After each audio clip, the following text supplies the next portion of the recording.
Michelle Washko. I'm the Program Director for BioStrategy Partners, and we're here today for the fourth Practical Knowledge Series panel of the 2020 season. And we have a great panel lined up for you today. What I wanted to do is just remind you a bit about BioStrategy Partners. We are a not-for-profit organization designed to accelerate the commercialization of technologies, typically coming out of our academic environments. And as part of that process, we have this Practical Knowledge Series, which is designed for folks like you in the audience. Perhaps you're an entrepreneur, you might work for a technology transfer office.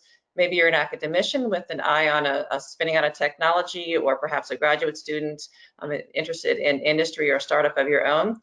So our goal is to put together a sequence of panels each year that give you some important fundamentals with respect to commercializing your technology. What I wanted to do is let you know that we have a great panel for you today, again moderated by Kate Gerdes of the Center for Medical Innovation at Penn State College of Medicine. I'll be turning things over to her in just a few moments. But first, a couple of important items. Number one, we always like to thank our sponsors. We have MVM Associates is a longtime sponsor, and here speaking on behalf is one of the founders of MVM Associates, and that's Michael McCann, and you'll hear from him today. Thank you, Michael. We also have intellectual property firm Cesare Revis, and then we have University Place Associates. So we thank all of our sponsors. They make this possible. With that, I will turn it over to our moderator, Kate. Good afternoon, everyone. As Michelle said, my name is Kate Gerdes, and I'm a project manager at the Center for Medical Innovation at Penn State College of Medicine. As part of my role, I help to identify grant and funding opportunities for some of our researchers as well as our center. And I have recently worked on a team that submitted an EVA grant proposal. So I'm really excited to be here with all of you today to share my knowledge about funding opportunities and to learn more from our panelists. Alison? Sure. Hi, I'm Alison Sean, the Associate Vice President for Research Administration at Temple University. So my office manages all of the outgoing proposals for funding requests, the incoming awards, and then the dollars that are spent for that funding. Mike, if you wouldn't mind sharing a bit about yourself. Sure. Hi, I'm Mike McCann. I'm the founder and owner of MVM Associates. We help companies identify, manage, obtain, and sell mostly tax credits, but grants, tax credits, and other financial incentives, particularly in Pennsylvania as it relates to this program, the Keystone Innovation Zone tax credits and research and development tax credits. So we look forward to talking to you. Thank you for having me. I'm excited about being here. And Jeremy. Yeah, I'm a CPA. I work with your part-time controller. We specialize in CFO and controller services for nonprofit organizations. There are 7 offices across the country, and we are able to work remotely with organizations wherever you are. Prior to my current role, I worked in public accounting as an auditor specializing in nonprofit entities. So thanks for having me. Great, thank you all for being here. So today we'll be discussing various types of funding, including federal, Commonwealth, and local opportunities, and also touch on how the COVID-19 crisis has impacted this funding. We'll also discuss how you can ensure compliance with the rules around many of these sources and how small businesses can find support. So jumping into things, Alison, can you share with us some general trends in federal funding and the impact, or maybe lack thereof, of the COVID crisis on funding dollars? Sure. And when we talk about the federal funding, I think I'll put it into 3 different buckets. There's the current federal budget, the current fiscal year we're in, as if COVID-19 had never happened. There's the federal stimulus packet that many federal agencies received as a result of COVID-19. And then we have sort of the special stimulus package that's known as the CARES Act. So starting with the current fiscal year budget, if COVID-19 had never happened, those funding levels for federal agencies, particularly for research, have not changed. I think there's a little bit of a misconception or some concern out there from researchers that because of COVID-19, they're going to take away all the NIH money and devote it only to COVID-19. And we really haven't seen that that's the case. Agencies do have the option to shift some funding around in their current budget. But if you had already planned in a submission for the middle of the summer, for research that doesn't involve COVID-19, you should continue to do that. Those federal dollars are still there, and you don't want to miss out on those. So I would continue to submit those proposals as if none of this ever happened. Because it did happen though, so let's talk about sort of the federal stimulus package. There have been, to my knowledge, at least 2 stimulus packages that have gone directly to the federal agencies. So for instance, the Institute on Allergy and Infectious Disease received alone $1.5 billion in additional funding. They're of course the largest, to my knowledge, the largest institute that got that amount of funding, mainly because they're actively working on a cure or vaccine. But as of this morning, I went into grants.gov. There are over 173 opportunities in grants.gov related to COVID-19. That's across all agencies, all federal partners. So there's certainly no limit in funding if there's something you can take advantage of. The way the government has approached this, I had sort of assumed when all this funding came out, they would just issue new funding opportunities, brand new awards, brand new agreements. And they've gone a different way so that they can get the funding out faster. And so if you're familiar with NSF, they're calling it the rapid response. If you're familiar with NIH, they're calling it the urgent and emergency competing revision and administrative supplements. Essentially, they're tacking dollars onto existing projects and existing scope of work that can now add a COVID-19 element. So if you already have an award, you're in year 2, year 3, you can go back and ask for a supplement for additional funding and tack on sort of a COVID-19 or coronavirus element. That allows them to get money out within 2 to 3 months, which we've seen. It's a much faster turnaround time than what you would typically see from a federal agency. The other comment I'll make about this funding, when we first saw proposals coming through, they were all for PPE or for testing or for vaccines. Now that we're sort of in a new normal and things are here to stay, that the options of funding are becoming much more broad. So think about substance abuse, mental health issues, studies on social behavior, the technology, right? We're all now living on Zoom, GoToMeeting. We were having a debate earlier about which is the best platform, but all these other businesses and research around them are sprouting up as a result of COVID-19, and there's also funding opportunities for that. So no matter where you're looking or what angle you're taking, there's a lot of federal support out there as a result of those 2 stimulus packages. When it comes to the CARES funding, I would put the CARES funding in sort of 2 different pathways. One seems to be a lifeboat or life support for businesses so they don't have to shutter or close and can continue to pay salaries or to continue to support their ongoing operations and their operating budget. A little bit later, we're going to talk about the Small Business Paycheck Protection Program, so I won't cover that now. But the second group of funding that seems to be sprouting are specifically related to the costs as a result of COVID-19. So I'll give you an example of something Temple submitted.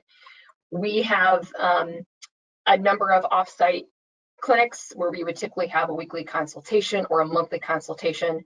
Obviously, with COVID-19, we can't meet in person with those individuals anymore. So where we can, we've gone to a remote platform and we're doing those consultations remotely. But when you think about vulnerable populations, for instance, we do some work with minors. Those sessions have to be recorded, and you can't just set up a GoToMeeting or a Zoom. There are a lot of additional security requirements, making sure there's no Zoom bombs, but making sure we're protecting the patient. That all comes at a cost.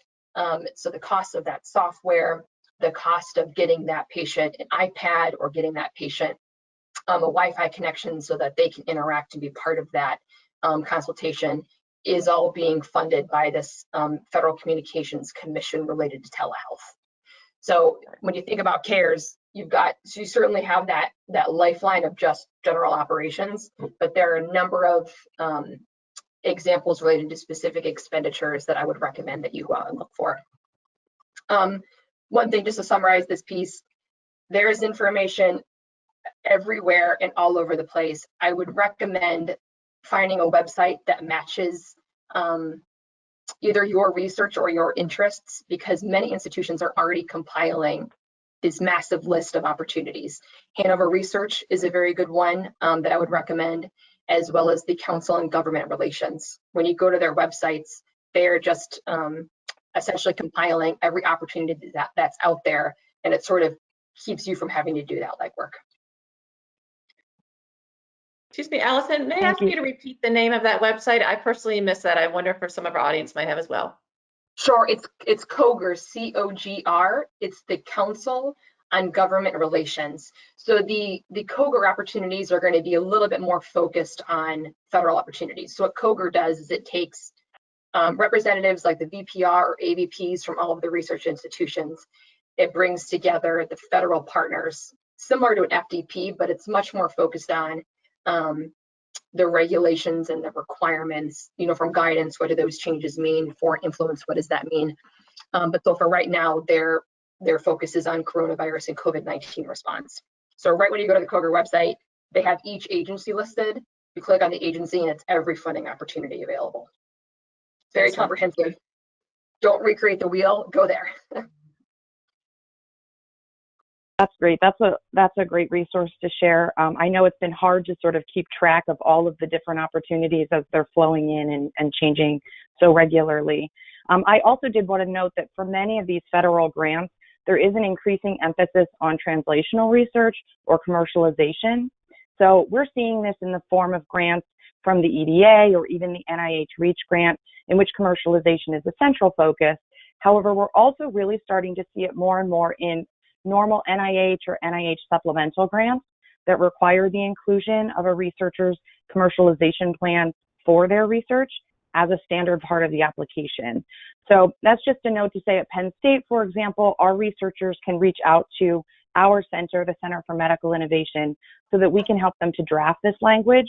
And I'd suggest that, if you're coming across this interest or need to include commercialization language, you should definitely be reaching out to the appropriate office at your institution, whether it's an innovation office or an office of technology management, in order for them to be able to help you kind of draft some of that language as well. I also did want to mention that for small businesses, SBIR and STTR grants are a really great non-dilutive funding source. And these grants are very much about translational research and moving your therapy or device forward towards commercialization. So ultimately, these grants are trying to get new products into the market. And some of them are asking you to show that you've done some customer discovery and you have that woven into your proposal. So I just wanted to also do a little shout out to the April PKS panel where they discussed customer discovery. That might be a really helpful resource for you as you think about how you're talking about and writing about your commercialization plan and how you're planning for it, really. So all of that to say is just that this move towards thinking about commercialization is really critical with a lot of these grant proposals, not just COVID ones, but kind of just moving forward many of the federal ones. And so I would recommend that you're really honing that language and plan. So moving on a little bit, we know that one common question for small businesses when working with federal grants is how to handle essential tracking and accounting for these grants. And I'm going to ask Jeremy if he's able to speak to this a bit and share some tips for compliance and ideas on how to avoid maybe common mistakes. Yeah, sure. So there's, starting with QuickBooks is often a good thing. It's a simple piece of software. It does lack some more sophisticated functions though, so organizations will frequently outgrow it somewhere between the $2 million and $8 million in revenues, just depending on your own unique needs. One of the common mistakes I've seen is organizations taking funding for a program that isn't core to their mission. If you're already planning to conduct a program, and you're fortunate enough to get federal funding to offset the cost, then that's a wonderful thing. But if you're taking federal funding for something that isn't core to your mission, you're distracting from your organization's goals in order to fulfill a contract with the government, and that contract is very likely to forbid or severely limit the surpluses that you're allowed to have on those activities. But you're getting into some more severe issues are not taking steps to educate yourself on compliance requirements early enough. Nonprofits, the federal threshold is to trigger a a full audit in compliance with the federal uniform guidance is $750,000 a year. Now, too often, grant recipients treat this as though federal grant requirements don't even apply to them until they cross that $750,000 threshold. But that's a big mistake. Funding agencies, from federal to local, they can perform a grant audit at any time on any dollars that you receive, and you are required to comply with the rules on all of those dollars. So entities may cross the $750,000 threshold before they even know it, and usually an entity, a nonprofit, they're not likely to know that they've crossed it. That's something that usually their auditors bring to their attention, and then it's like it's kind of a big concern.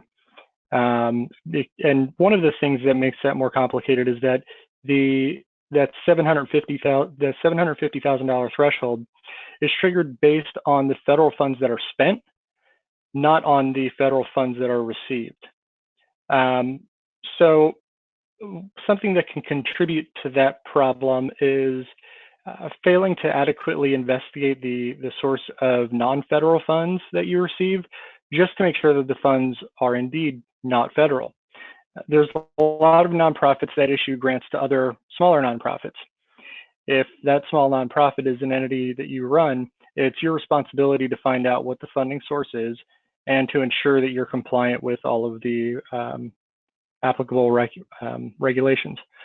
So I've seen this dozens of times as an auditor. So I'll give you an example. Technology Matters. It's a fictitious company that we're pretending that we are running. They have 2 annual federal grant contracts, which together total $500,000. Technology Matters receives a $400,000 grant from the Philadelphia Technology Fund and signs a grant agreement outlining those terms. There's no mention of federal funding in the signed agreement, so Technology Matters acts as though these funds are just a regular grant income, and assumes that as long as they're complying with all the terms in the signed grant agreement, that they're in good shape. Well, a few months after year end, Technology Matters is undergoing their routine annual audit. Their auditors send a letter to the Philadelphia Technology Fund asking them to confirm the terms of the grant and asking Philadelphia Technology Fund for a schedule showing any and all government funding sources.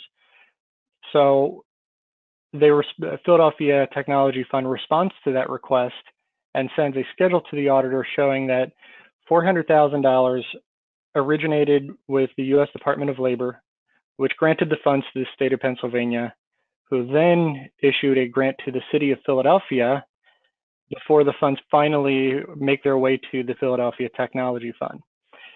Well, we've got a lot of problems here because first, Technology Matters has crossed that $750,000 threshold, and they didn't realize it. So they didn't prepare and didn't research the compliance requirements. By itself, this already warrants an audit finding.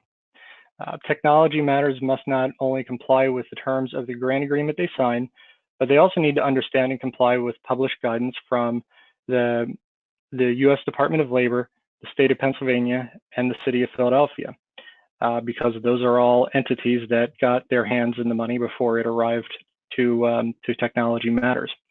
The federal rules alone they're outlined in the Electronic Code of Federal Regulations, and it's thousands of pages. And the state and local entities also have their own requirements. And that kind of information can easily overwhelm anybody who's new to this. But it doesn't need to be that way. If you consult with a qualified expert and start familiarizing yourself with those federal requirements early, you'll find that compliance with those requirements isn't as tough as it looks, and you don't need to read all thousands of pages. There are pieces of it that you need to reference and you need to know, but it really is not. It's not something to be afraid of as long as you get started early. Thank you, Jeremy. And I know we're going to talk a little bit later about some additional resources and tips for how businesses can get connected with people who can help them through this and some other business support opportunities. now I kind of want to turn our attention back to some funding opportunities that are available through the Commonwealth of Pennsylvania. So there are several types of Commonwealth funding that we'll touch on today, but before we jump into any specific mechanisms, Mike, would you be able to speak to any general trends in Commonwealth funding that we should be aware of? And kind of a secondary question, any notable changes related to COVID-19? Sure. So let me talk specifically about COVID assistance first. Generally, what happened when it first started was the state created the Working Capital Access Program, which was a $60 million fund, kind of patterned after the federal programs, more like the EIDL probably than the PPP, but it was a loan program that they administered through the various economic development agencies to assist, businesses that have been impacted. That funding, that $60 million funding, as you can imagine, was quickly, allocated and is now gone. I have not heard of any additional funding, and I've talked to economic development folks this morning. They haven't heard anything as far as replenishing that fund. So as of right now, there's really, to my knowledge, not any statewide programs to assist, from a loan program going through the economic development agencies. Now, let me switch that to what I'm seeing as a trend as far as funding from DCED programs. So DCED has, in terms of tax credits and some grants, in many cases has frozen the funding for things that were even already awarded. So you've seen some grants or tax credits where the recipient has an allocation from the current fiscal year, but it has been put on hold because of the COVID situation. It's tough to tell right now how much of that is really on hold because of finances and funding problems that the state sees coming with the next budget, or if it's some administrative bottlenecks because so many of the people or all the people at DCED are currently working at home. So we'll know soon whether some of that is going to be released, probably when perhaps some of them start working now that some of their colors have moved to where they can work back in the offices again. And we'll see whether or not and how quickly they'll release some of that money. Moving forward into the next fiscal year is really where, we really should be, as companies and as nonprofits, looking to talk to our legislators and advocate for programs that help, companies that we're involved with, whether that be, in our case, research and development tax credits, Keystone Innovation Zone credits, it could be neighborhood assistant credits. But the state is definitely going to be looking at all programs with the, huge budget hole that's currently existing in the state, projected state budget. So my advice on that front would be to talk to Life Sciences PA or others that perhaps advocate for your types of funding and make sure that your voices are being heard, when they start really making what are probably going to be some difficult decisions in the upcoming budget that's coming up in July.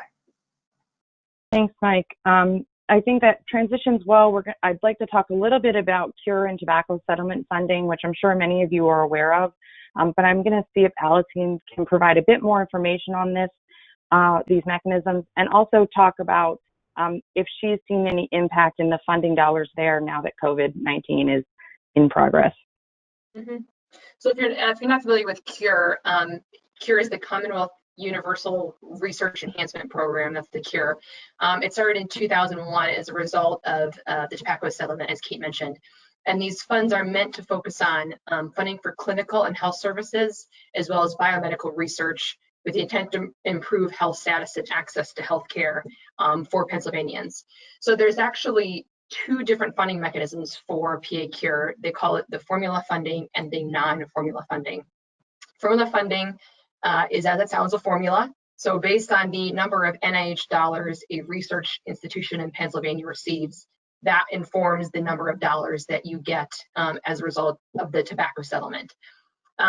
The goal of that program hasn't changed since the inception. What's good for individuals, sort of in this group who are looking to start companies or start a new business, is the funding for formula emphasizes collaboration. It promotes community involvement, new business involvement.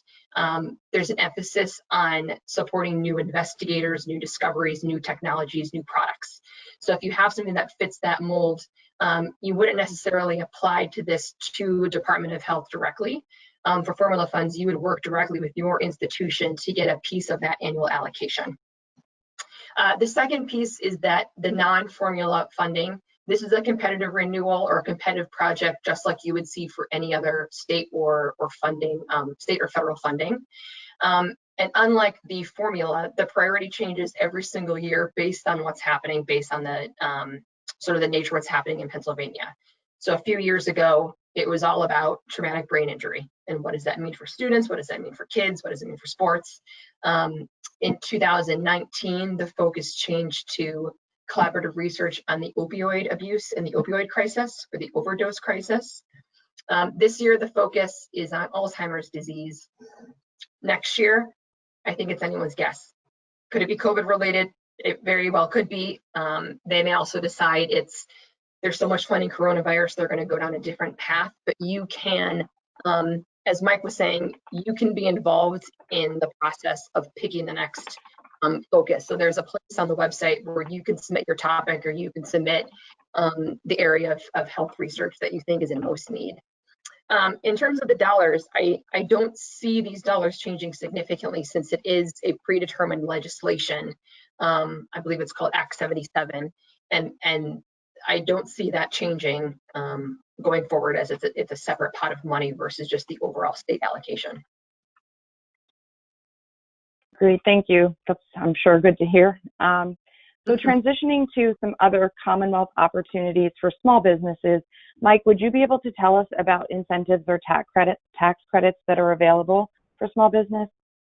Sure. So the two I'm going to focus on are the Keystone Innovation Zone tax credit and the research and development tax credit. I think that's most applicable to the audience here. So the Keystone, I'll give a brief overview in case people aren't familiar with them. The Keystone Innovation Zone tax credit is a tax credit that is for young technology related companies, manufacturing too. It could be a little broader, but basically tech related. Certainly any life sciences, biomedical, medical device type companies would qualify. As video game companies would qualify. You have some intellectual property. You're developing something, or you're an advanced manufacturer. You're going to qualify. You also have to be less than 8 years old. You have to be located within a Keystone Innovation Zone. So for the purposes of this, I would say there's 27 throughout the state, but just to throw some out there, obviously the number one we'd like to promote is the BioLaunch 611 KIC.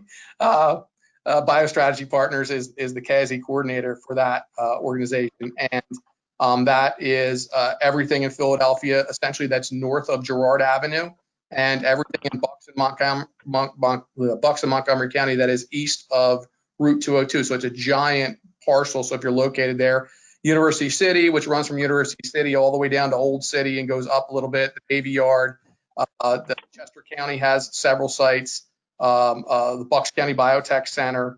I'm trying to think of all the local ones. You can go out further. You get into Lancaster has a small downtown KIZ. So does York, Harrisburg, and Hershey, the Hershey Medical Center, I-99 corridor. So basically, go on the DCED, look up Keystone Innovation Zones, and you'll see the map of where all the locations are. But if you're a tech-related company, as I said, less than 8 years old and located in one of these zones, you can qualify for these tax credits, which they're based on revenues. I'll talk about the R&D, which is not. But it's equal to 50% of your year-over-year increase in revenues up to $100,000. So literally from years, if you look at year one as your base year, year two as your comparable year. So in years 3, 4, 5, 6, 7, 8, you could conceivably qualify for a $100,000 tax credit if your revenues go up each year. And the great value of those credits, especially for young startups, is that you can sell them for cash. So these are transferable tax credits that once you receive them, you can sell them. Big companies buy them. Nestle buys them. Liberty Mutual Insurance buys them. Apple buys them. That's what we do. Is we're brokers, but banks buy them, and they buy them for a discount. But generally, you're looking at getting 90 cents on the dollar. So a $100,000 credit could put $90,000 back into your business. So it's a significant amount of money. And also, grant funding counts as revenue. So even if you're not a pre-revenue company from regular revenues, perhaps you were fortunate enough to get an SBIR grant or STTR or some other form of grant, and that can count towards your revenues. So that's the number one thing I would, basically talk to young companies and say, look for these KIZs unless there's some reason why you can't be in there. Try to locate in one of those.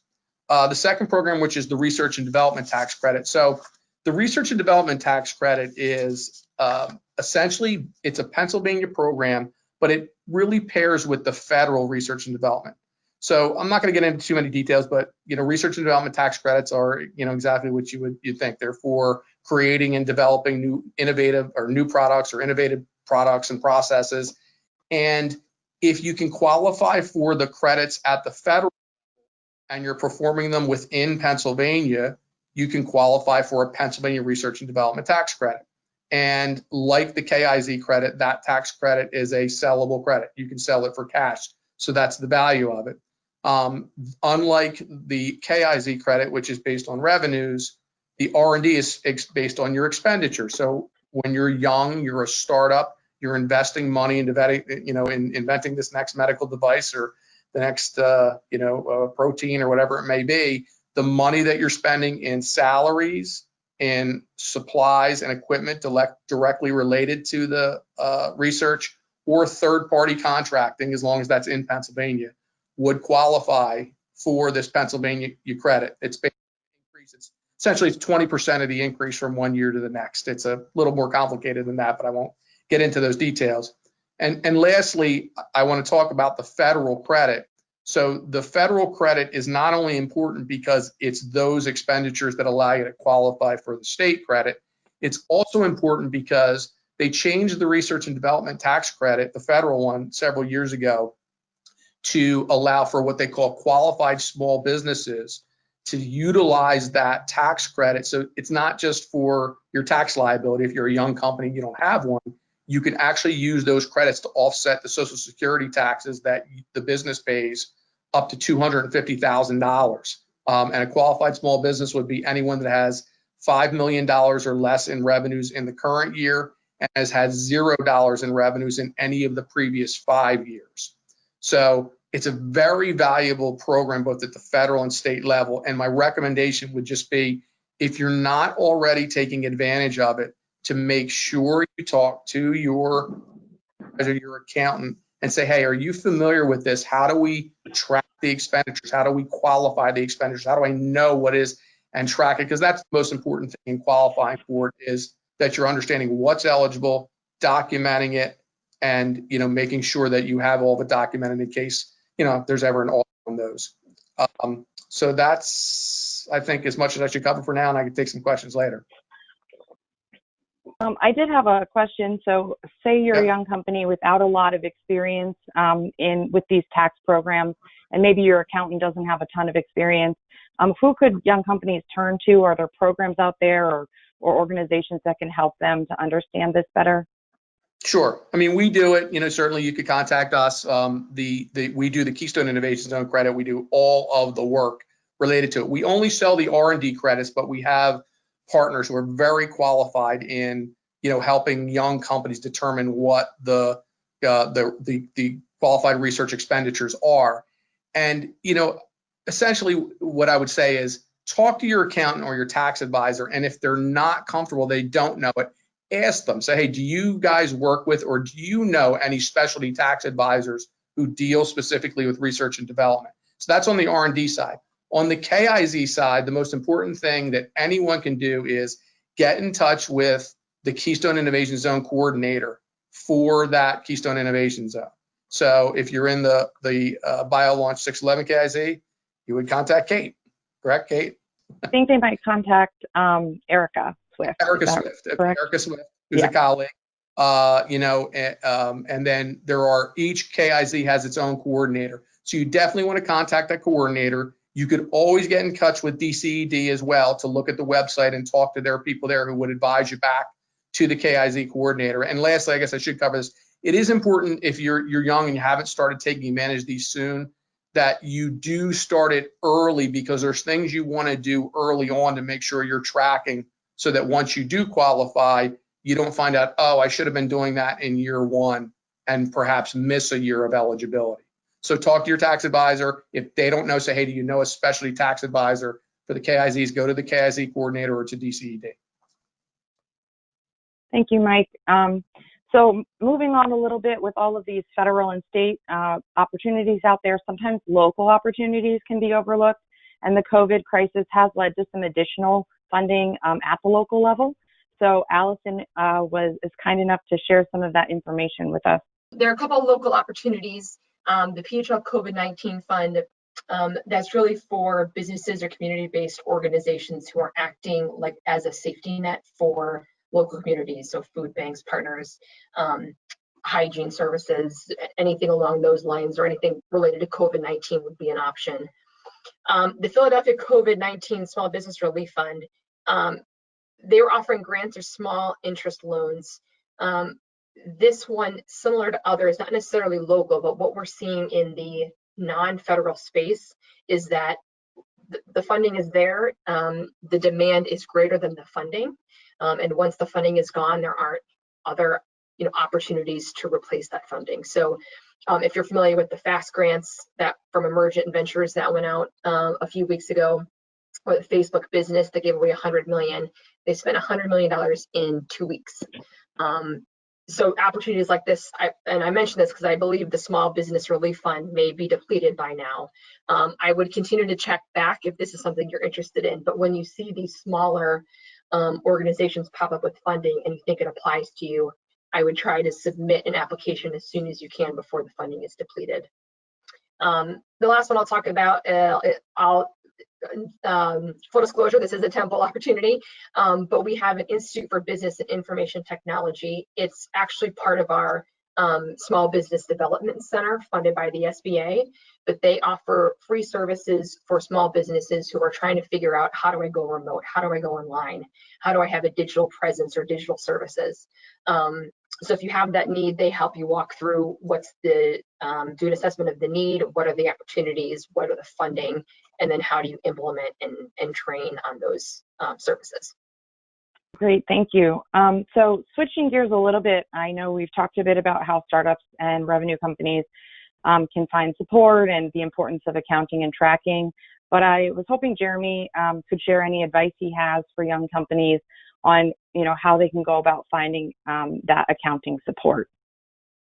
Yeah, sure. So if you're a for-profit organization, there are a lot of options available to you. If you're a nonprofit, that's something that our organization specializes in, and we can provide assistance to you from starting with applying for the tax exempt status and completing the forms in order to get that secured. If you're a for-profit entity, we work with some for-profit entities, just depending on what your focus is. But if we're not the right fit, we can put you in contact with another firm that can better assist. The SBA, AICPA, and the state CPA societies all have helpful resources to find somebody to help you through that as well. Great, thank you. I also wanted to mention some additional business support that's available through some Commonwealth and local organizations. So, for example, the University Science Center in Philadelphia has several business accelerator programs that give developing companies access to mentorship, investors, and other support. Some of their programs, for example, are the QED Proof of Concept program. So this is for technologies that are pre-company and still at an academic institution, but it's a great program to be able to receive some business guidance from members of the region's entrepreneurial community and to help develop a commercial roadmap for your technologies. The Science Center also has their Digital Health Accelerator program, and that supports digital health companies specifically that are kind of ready to move and transition from R&D to sales. So that program works with companies to help them find funding, collaborative workspace, professional mentorship, and just an introduction to kind of key healthcare stakeholders in the greater Philly region. There's also support available through the Ben Franklins of Pennsylvania. So those are funded in part by the government, and they provide training, and by the state government, I should say, and they provide training and education programs to help small businesses, and also have some early stage funding opportunities as well.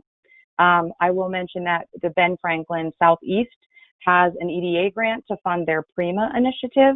So that's a regional public-private partnership that is focused on nurturing our region's biotech, pharma, and technology ecosystem. Another great resource is the Life Science Greenhouses of Pennsylvania. So they nurture innovation in the life science industry through early stage funding, and again, that sector-specific business expertise. So if you are, looking for general support and you're a young company, these are some great organizations for you to check out. We did mention earlier, Alison mentioned that we are going to speak to the Paycheck Protection Program. So we did want to throw that in because we know that it's gotten quite a bit of press and there might be some questions. So Jeremy, would you be able to talk a little bit about that program and how companies might be able to access it? Yeah, sure. I better try and move kind of quickly because I think that there's going to be quite a few questions on here, and I want to leave time for that. So the Paycheck Protection Program, it came out of the CARES Act, which is really the coronavirus stimulus.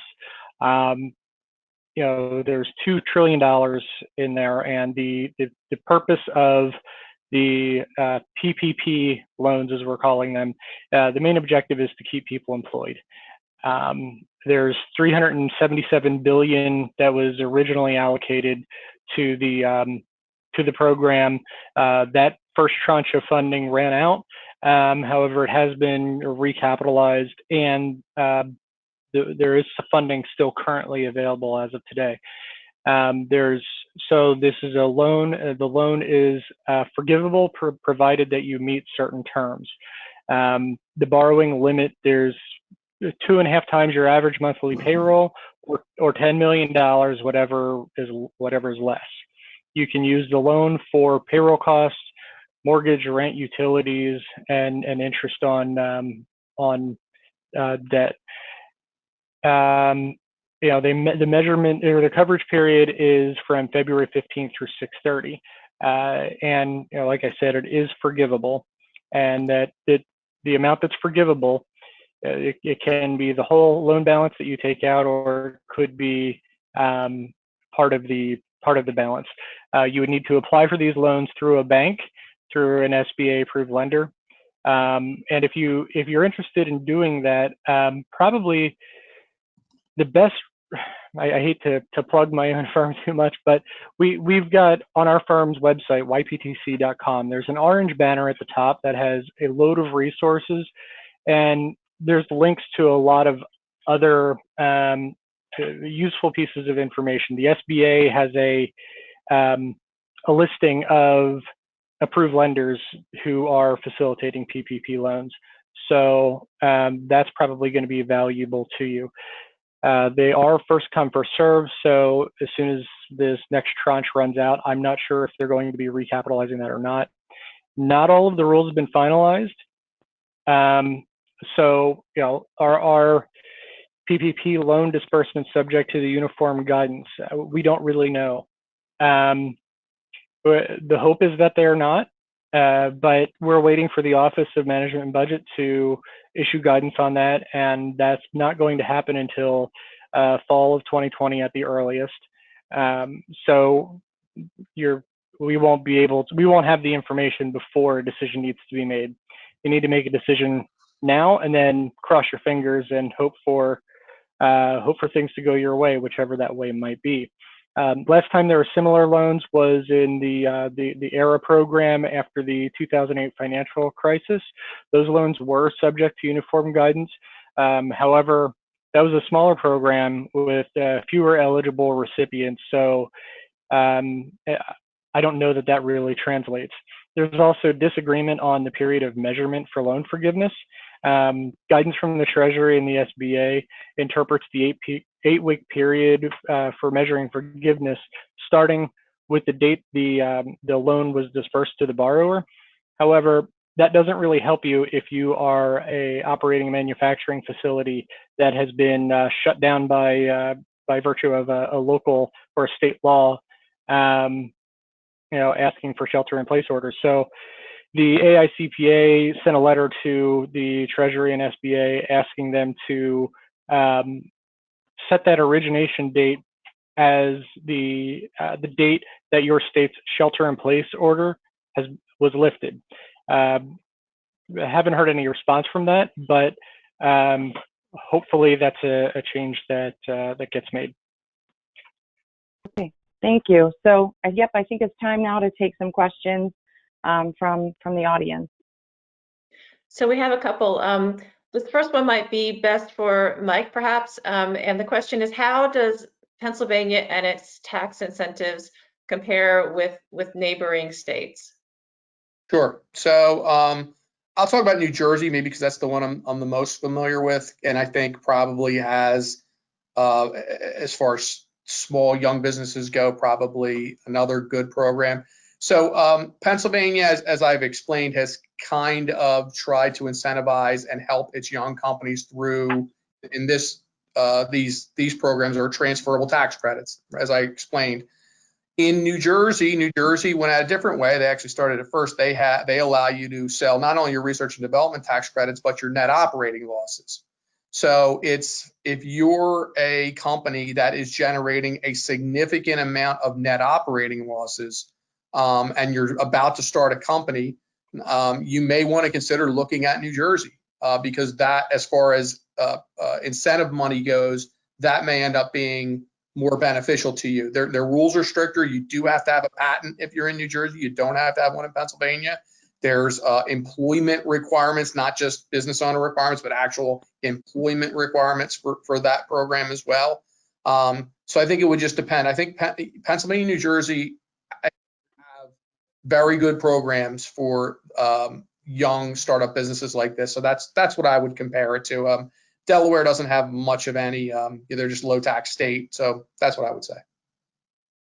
And another one, thank you, Mike. Another one for you, and that is with respect to KIZ and R&D tax credits, I suppose. Does it matter how your business is structured? And with respect to KIZ, does it matter if you move from one KIZ to another? Good question. The answer is probably not. The law specifically says that the credits are attributable to revenues from the KIZ. It doesn't say that KIZ, and DCD has interpreted that if you're in a KIZ, let's say the University City KIZ, and then you move to the BioLaunch 611, you're allowed to count those credits the revenues that were generated in the first KIZ in the calculation for the second KIZ. There's a little more work that has to be done, but you can move from KIZ to KIZ. Great, thank you.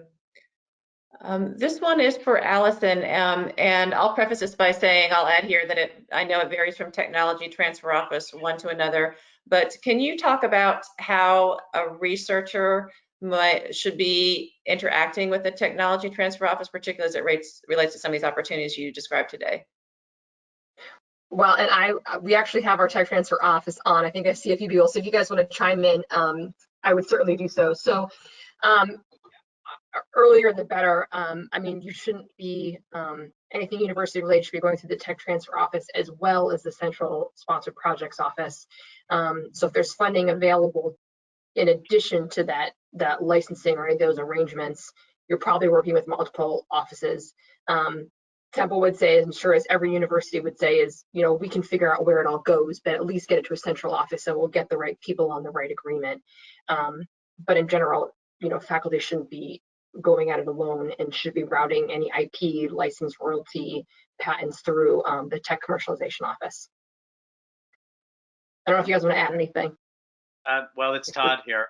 I would say that first, there's a little difference in terms of whether it's COVID related. So as Alison, you probably could speak to the extreme rapid approval process and that we have at Temple, and I'm sure other universities. And the second thing is the tech transfer office is also trying to reduce any kind of barriers to taking technologies forward into the commercial space that are related to COVID, especially during this emergency period. So there's two things, but in terms of generally, obviously making sure you have a license to the technology will allow you also access to a lot of the grants programs like you can get from Ben Franklin Technology Partners and other groups. You need to really have a functioning company. So sorry, I sort of went to three sort of buckets there. It looks like there's a question for Jeremy, and that is about the uniform guidance. Can you explain a little bit more about what that is? And if I am the head of a young company, do I need to worry about that since I sign off on tax documents, or is that really the purview of my accounting support? That's something that you should probably discuss with your accountant. If you're receiving federal funding, the uniform guidance is essentially a set of rules that says, we've given you money and this is how you should use it, and this is how you should track those funds. So if you're receiving funding that's federal in nature, you're going to want to ask your accountant, is this funding source subject to the uniform guidance, and do we have everything in place to track what we need? And if they don't know the answer to those questions, you might want to reach out to me, and I can kind of help you through and figure out if you have a potential problem or not. But if you are a startup, it's likely that you are in the lower dollar thresholds where now's the time to start preparing, and you very likely won't have any issues as you grow if you start preparing now. Thank you. Those are the questions from the audience that I've been seeing here through text and chat. I have a request of my own that maybe perhaps Dr. Abrams, Todd, you could speak to, and that is some of the folks in our audience might not fully appreciate how grants and some of these other kinds of programs articulate with sort of the usual funding stream, the way that we might go from grants to IPO, for example. Would you care to talk about that briefly, about how these things relate to one another?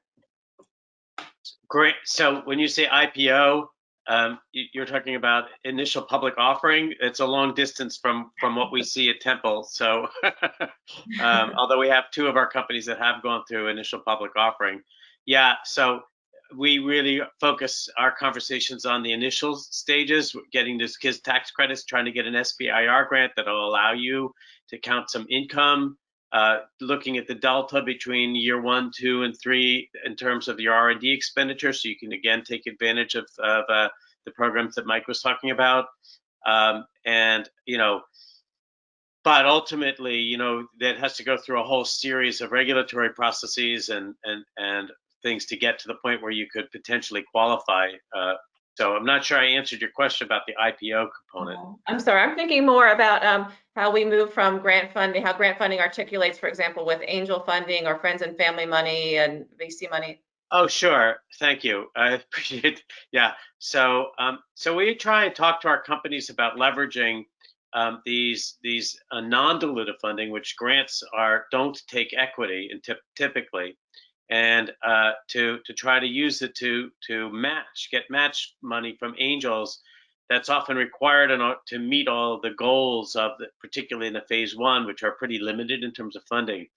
The phase 2 awards can be pretty substantial, and then again you have a significant amount of money that comes in that you can show off to investors that would actually allow you to greatly increase your ability to perhaps start a Plan B program in terms of your pipeline, to look for other opportunities. We also talk about creating relationships with strategic partners so that you can make sure you're building a product to something that a strategic would like to buy. So oftentimes the biggest problem with companies that we see is they're not building a product. They're building a product based on what's in their own mind and not necessarily what's the market is looking for. So SBIRs are a good way also to be sure that somebody's reviewing it and thinking it's a good idea and funding it. Again, these are validation processes. Thank you. Kate, it looks like it's all yours. Okay, well, thank you all for joining us today, and thank you to our panelists for taking the time to be here today and to answer some of the major questions around this topic. As far as I understand it from Michelle, this was recorded, and this video will be available on the BioSP library. So you can come back to it later if you have any questions or share it with any of your friends. And of course, I think I speak for all of us. If you have any questions as a follow-up to this, feel free to reach out to us individually. Thank you. Yes, we have a thank you from an audience member and a thank you from me again to our sponsors, MVM Associates, and Mike in particular today. It's great to have you as a longtime sponsor and as a panelist today. Cesare Revis, UPA, and again to all of our audience members who participate and share. Thank you, everyone.